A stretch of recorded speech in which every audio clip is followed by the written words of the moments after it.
hello. I noticed that my exchange with George of Lebanon has disappeared. Apparently, I have broken the terms of service. I don't know what. It has been suggested to me that it was something to do with his mention of nanotechnology. It was only a conspiracy theory, but these days it's not allowed. Thank you to people for coming so swiftly to my test stream. Obviously I'll have to retitle it. I guess I am in a different frame of mind when I'm on YouTube than when I am on Spaces. When I'm on Spaces, I don't know, the mood is slightly different. So when I am on YouTube, I feel more focused. I feel I have to have a subject and stick to it. And I feel more obliged to make it worth your while. So I guess I should tell you what I think have been the most recent developments. There have been signs of people adopting my idea. I don't know. The thing is, I don't really know. These things are so subjective. You think perhaps more and more people are saying what I'm saying. Was it because of me? Was it because of how obvious all these things were from the beginning, and they would have come to the same conclusion? But I think they have come to the conclusion quicker because I've been going on and on and on and on about the things I go on and on and on about. I go on about, well, idolatry and Islam and the moral imperative of having an official moral system. And I think it's necessary to keep repeating myself because, I mean, I know myself how difficult it is to, understand things. Even when they're put quite simply, because it's something you don't wish to hear, you don't wish to do. And so I think a little bit of persistence is useful in letting people understand that you mean business and you do mean what you say. And obviously you need a track record of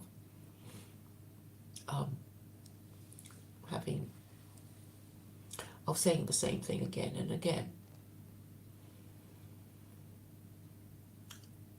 I see now that I can't take the credit, and I have to be pleased when people go my way, even if I can't tell that they're going my way because they actually agree with me or because they would have done it anyway if I'd given them a bit more time.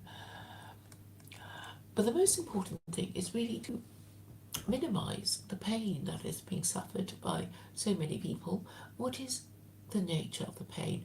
A lot of it, I think, is people feeling that the lunatics have taken over the asylum. And although the pain is not obvious, in that, it's not like your leg or arm are hurting, it is, well, just a sense of unease. And,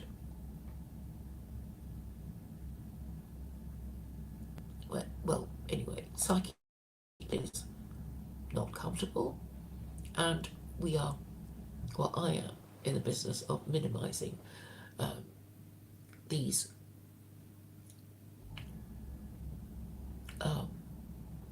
instances of existential angst. Speaking of which, I was discussing existential crises with Vincent Bruno earlier. So he's basically saying that he feels anxiety and uncertainty and needs spiritual comfort. So where does spiritual comfort come? It must be in having convictions and feeling certain about what's going to happen. And obviously this is to do with faith, it's to do with religion and narratives and rules.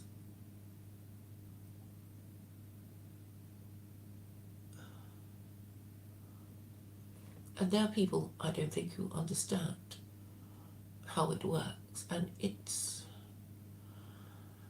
very annoying having to say the same thing again and again and again. But basically, if you want to have the full benefit of the Abrahamic moral system, you would need to believe in the afterlife.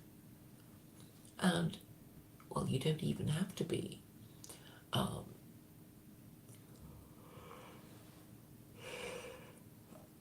you don't even have to believe in the Abrahamic God, because Hindus and Buddhists believe in an afterlife, and they don't seem to have a very good idea of who administers the afterlife. So today I was talking to a Jubu who had told me on a previous occasion that he doesn't believe in reincarnation, and I was thinking, well, what's the point then? Is there something about reincarnation?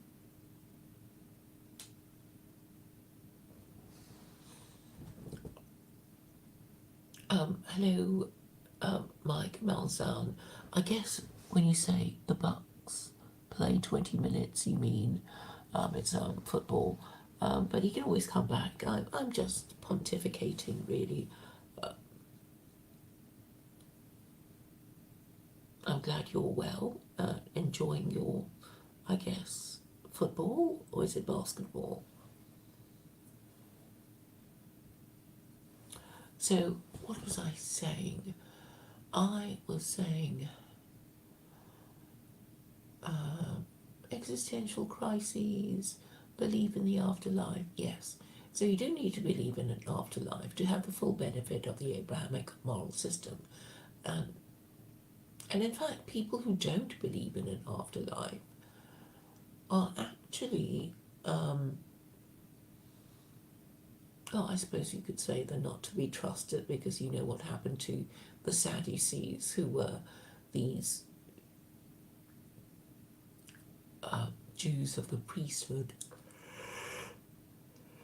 who didn't believe in an afterlife, and there was, a problem with the Sadducees and the Pharisees, who were fighting some kind of war, and they didn't quite agree. And as we know, the descendants of the Pharisees are the rabbis of today,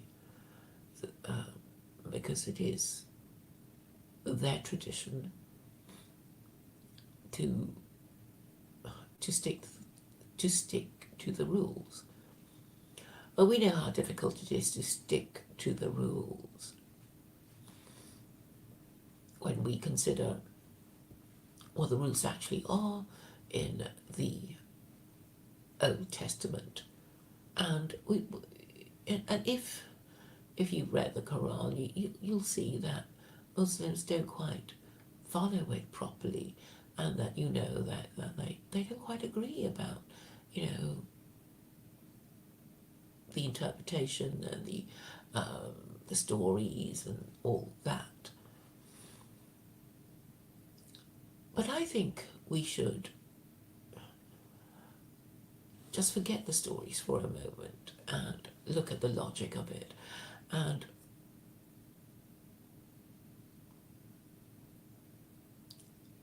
the basic logic of the Abrahamic God is that he created the universe and exists outside the universe as pure spirit and energy, and this means he cannot be seen and takes no material form.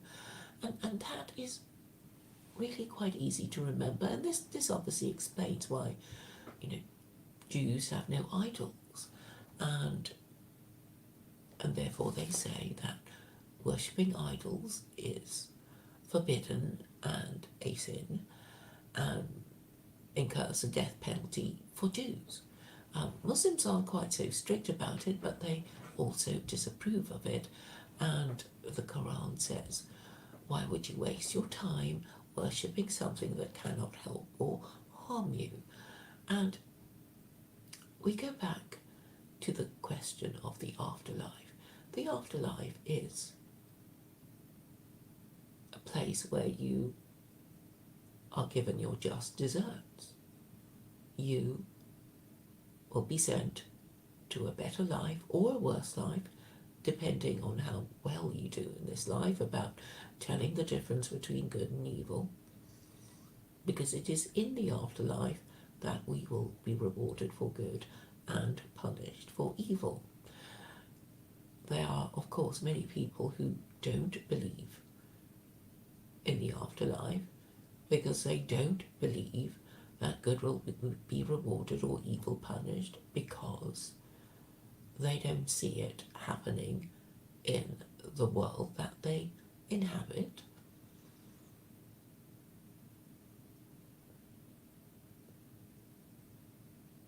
But would they be happier if they did believe in it? And I'm saying obviously they would. Who wouldn't want to believe that good will be rewarded and evil punished? Only the evil, the nihilistic atheists who don't want to be punished for their crimes. So arguably, if you don't believe in God, you are going to exhibit traits that will be considered nihilistic, atheist, and not particularly righteous.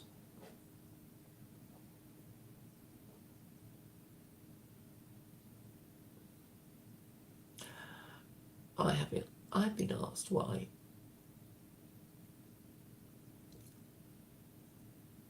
it is necessary to believe in the afterlife, and this is the reason.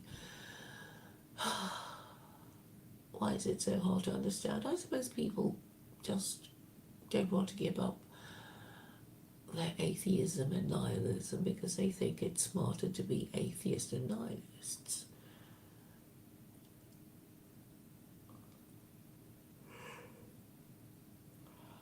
But people can be too clever for their own good.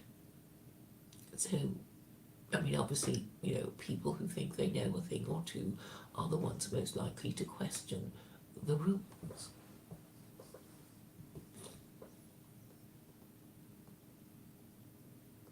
And people not so clever will be more likely to follow the rules. And the most important rule of all is to have legitimate children. And this idea goes back a long time. But it's something that people keep forgetting because they think they can get away with it. And obviously, we're going to be the beneficiaries. Well, we are the beneficiaries of previous generations. Each generation stands on the shoulders of previous generations. And the idea is that the least we can do is pass it on.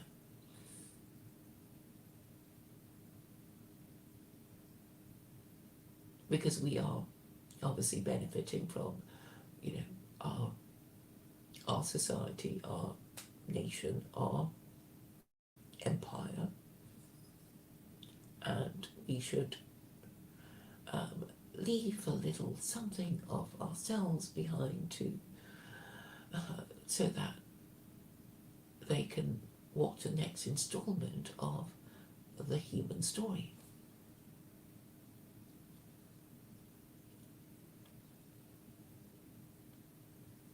So before I go, I have to really tackle the problem of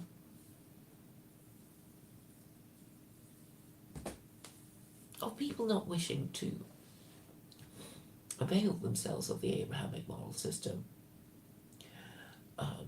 They can be guilted by asking them why they don't immediately grab with both hands the idea of good being punished and good being rewarded and evil punished. Who wouldn't want that? What kind of a person wouldn't want that to happen?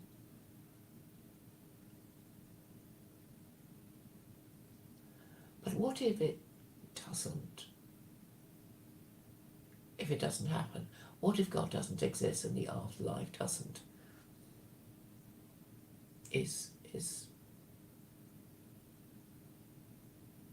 What if the afterlife doesn't exist? My clincher of a point is that even if God doesn't exist and the afterlife doesn't exist either, belief in this would make us more likely to do the correct thing.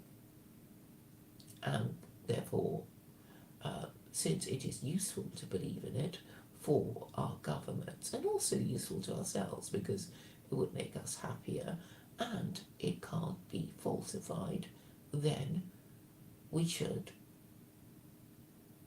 believe it. And if most of us currently don't believe in it, I see nothing wrong with a media campaign to make most of us believe in it. And once this is done, people will behave better and obey the rules. So now I'm left with giving this stream a better title than test.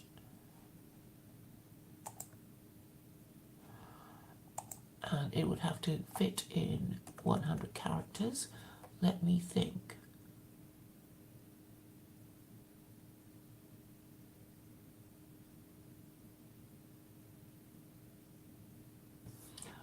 Why it is better to believe good will be rewarded and evil punished, even if we are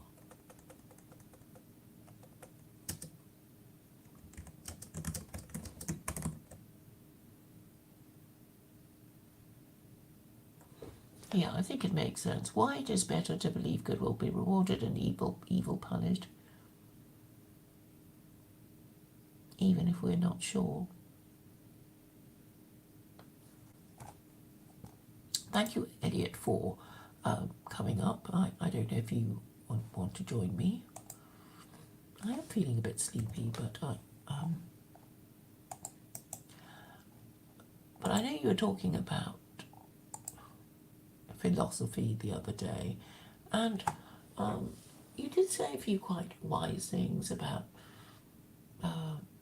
information not being wisdom, something like that. And I was thinking of you today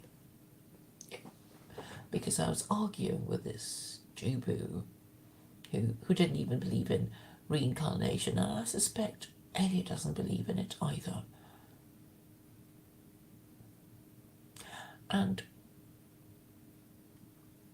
when you think about it, it's not quite obvious why that it would exist, other than we hope that good will be rewarded and evil punished. But what I keep trying to explain is that if we did believe and we acted as if we believe, then it would all just happen.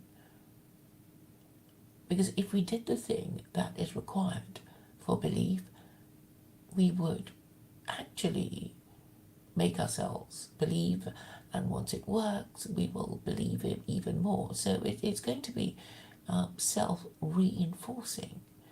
You do the thing that will make you believe, and if it works, you believe more.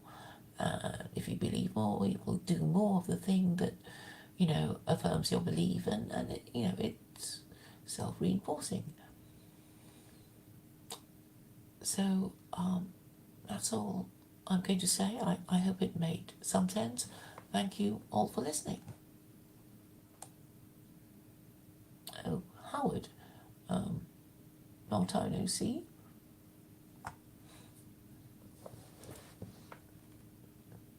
He says he could make me believe in what?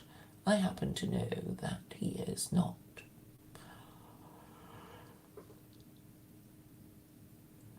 He's not an ethical monotheist.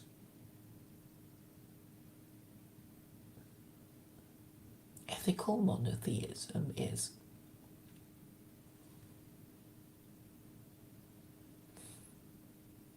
the best form of religion, really, because it is the most effective in acquiring and maintaining empire. I think that is true, is it not?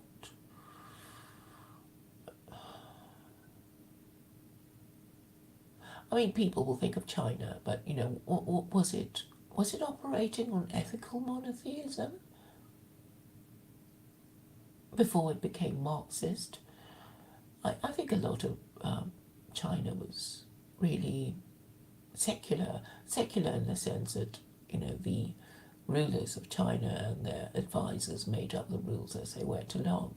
Yes, they would have rituals and stuff, but it wasn't divine revelation, and because it wasn't, nobody.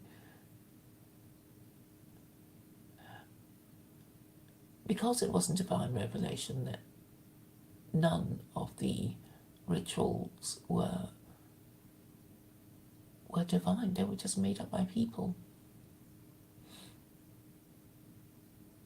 So to conclude, ethical monotheism appears to be the most ethical religion, creating and maintaining the biggest empires, and even the American empire that is wobbling on its perch, is based on this idea, even if most of its politicians, the overwhelming majority of its politicians, are corrupt and incompetent. There still remains a glimmer of hope that things will turn out well. And I think religion is key, in the sense that we will need a new moral system.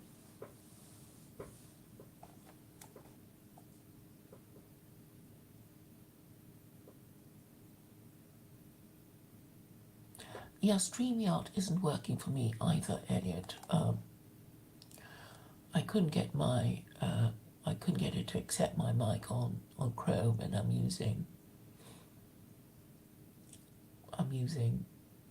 Firefox. All right, I think I'll go to bed now because, I hope this wasn't too boring, and I hope it made some sense. So thank you all for coming. I really will be going now. Thank you for coming.